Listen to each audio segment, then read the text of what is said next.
financiamiento que se presentó en el día de ayer al Congreso de la República deja a las claras unos hechos que hemos venido afirmando desde hace rato y que en el que el gobierno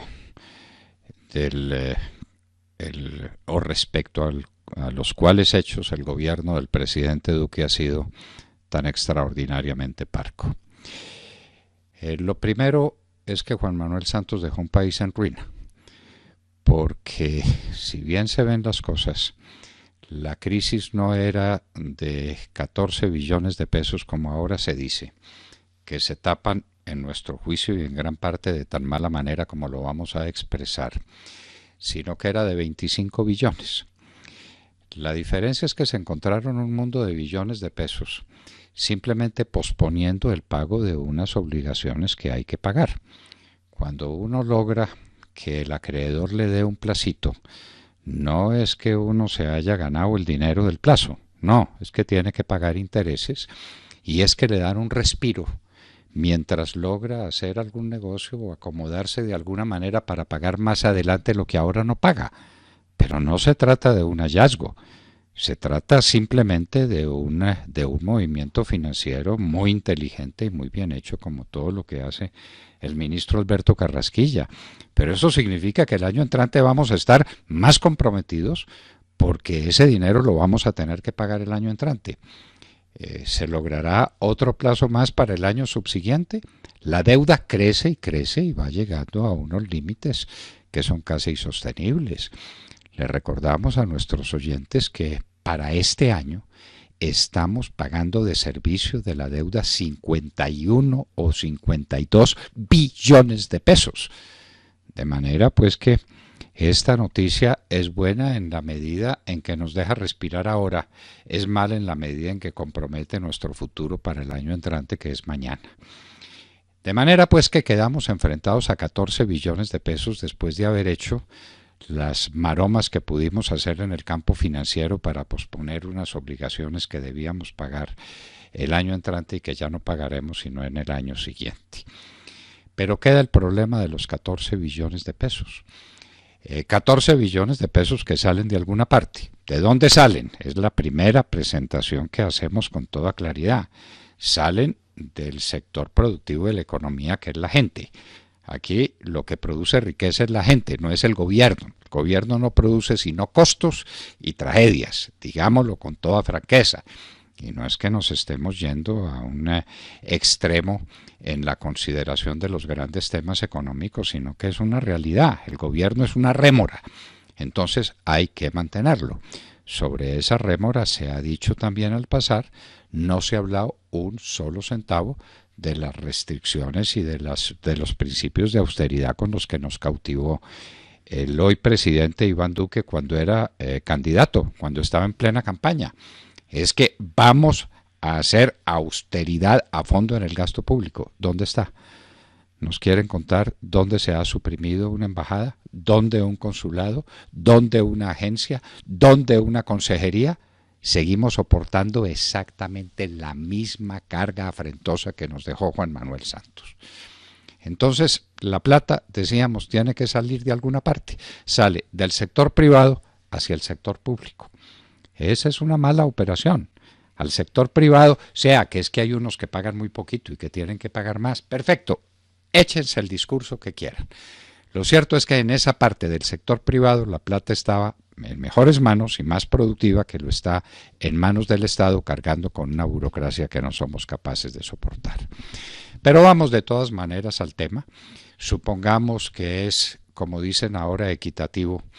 Nosotros diríamos que es justo que unos que pagan poco paguen más. Me parece perfecto. Salía hace poco la noticia de que la señora Clara López, tan lacerante, tan perspicaz en sus discursos por igualdad social, tenía ingresos de 900 y tantos millones de pesos e impuestos por 15 millones. Bueno, eso no puede ser, eso es injusto y hay unas personas que pagan muy poco, pues que paguen más. fantástico. Pero nos enfrentamos al tema del IVA. Uno le puede dar a esto las vueltas que quiera y puede gastar mucho tiempo diciendo que va a haber un sistema más plano, que se va a ayudar a las empresas medianas, pequeñas y grandes con una disminución en la carga tributaria que hubiera podido ser mayor, pero algo se va a lograr. Todo eso es bueno, todo eso es positivo. Pero enfrentemos el tema de fondo. El tema de fondo se llama IVA y el tema de fondo es el IVA a la canasta familiar. Es que va a venir un alivio y que se le va a devolver una plata a las familias más pobres de Colombia. Digamos a cuáles, a las que ganan menos de un salario mínimo. ¿Está bien que a esas personas se les dé un impuesto y se les dé un subsidio? Bueno, con todas las dificultades que tienen los subsidios en Colombia y en cualquier parte del mundo, digamos que eso está bien. Desde el punto de vista de una justicia social, ahí caben los discursos que quieran y se les van a dar unos billones de pesos en unos cheques que uno no sabe cómo lleguen ni cuándo lleguen, pero supongamos que todo eso está bien. Hablemos, porque enseguida se dice, bueno, ahora miremos lo de la clase media. No, perdóneme, el que gana un salario mínimo, o 2 salarios mínimos, o 3 salarios mínimos, o 4 salarios mínimos, no es de la clase media, es de la clase pobre. Una persona con 1, con 2 o con 3 salarios mínimos en Colombia no vive, sobrevive, entre aulagas en medio de 1000 dificultades, pagando arrendamientos caros en unos sitios casi afrentosos, en condiciones muy difíciles de transporte para llegar a su trabajo, en condiciones muy difíciles para dejar a sus hijos en ciertos días en que los tienen que dejar. Es decir, es una economía de supervivencia. Y es a esa gente a la que se le pone un impuesto de 18% en el IVA a la comida, al mercado. Y eso nos parece una injusticia y una equivocación. Una injusticia porque esa gente no tiene con qué pagar, digámoslo con toda franqueza. Es muy difícil decir a partir de cuándo haya un colombiano que diga 18% de encarecimiento del mercado, no importa, con tal de darle la plata al doctor Iván Duque y a sus compañeros genios que van a cambiar el país, lo hago con mucho gusto. ¿A partir de dónde? Pero hay un punto en el que estamos absolutamente seguros que es un punto intocable. El de los 1, 2, 3 salarios mínimos cuando menos.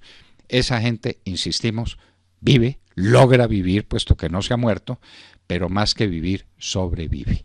18% de encarecimiento del mercado, 18% más en los huevos, en el arroz, en la carne, en las verduras que se comen. No, eso no es justo. Y nos estamos refiriendo no solamente a los asalariados, sino también a los pensionados. Pensionados que no tienen alternativa ninguna, entonces a pagar 18% más en la carne y en los huevos. Eso es limitación de la demanda. La gente va a tener que aprender a sobrevivir comiendo menos. ¿Cómo se hace ese ejercicio? Yo no lo sé. Los genios del Ministerio de Hacienda y el doctor Iván Duque sabrán cómo se hace comiendo menos para un mercado tan parco como es el mercado de las familias pobres, las que tienen que hacer el mercado de diario, como se dice en el argot de las economías del tendero. Aquí vengo por mi cucharadita de aceite y aquí vengo por mi par de huevos y aquí vengo por mi kilito de arroz para pasar el día. Ya mañana veré qué hago. A esa gente 18% de impuestos. ¿Eso es justo? ¿Eso es posible? ¿Eso es viable? ¿Eso es políticamente aceptable? Nosotros decimos que no.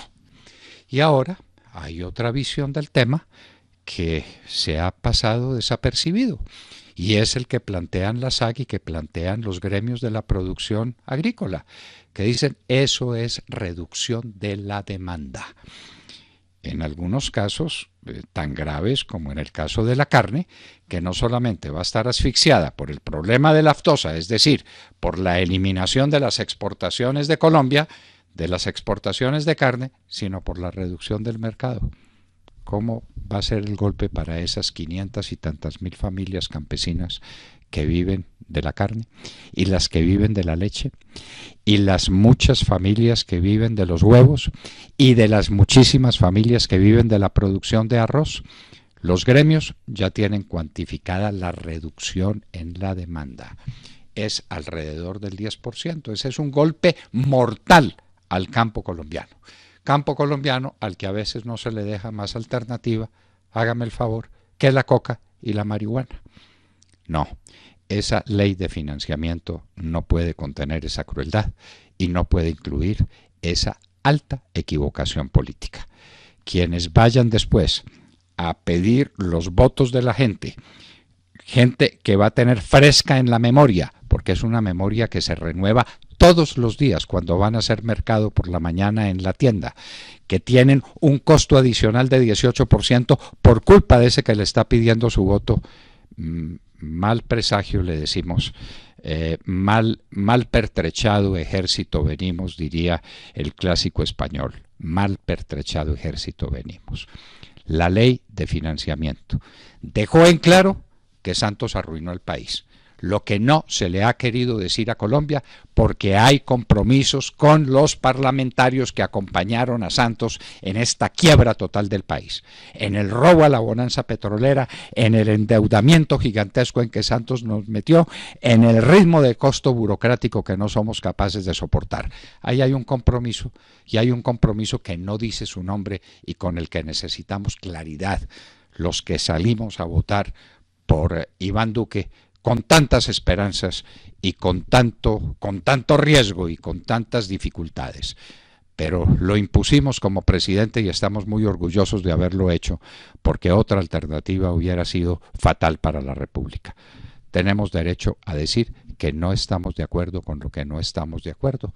Así algunos nos digan que estamos haciendo oposición que no es oposición. Nos parece que al gobernante hay que decirle la verdad. Es la verdad que se le dice al amigo cuando vemos que se equivoca. Y en este caso, se equivoca en serio, se equivoca en grande.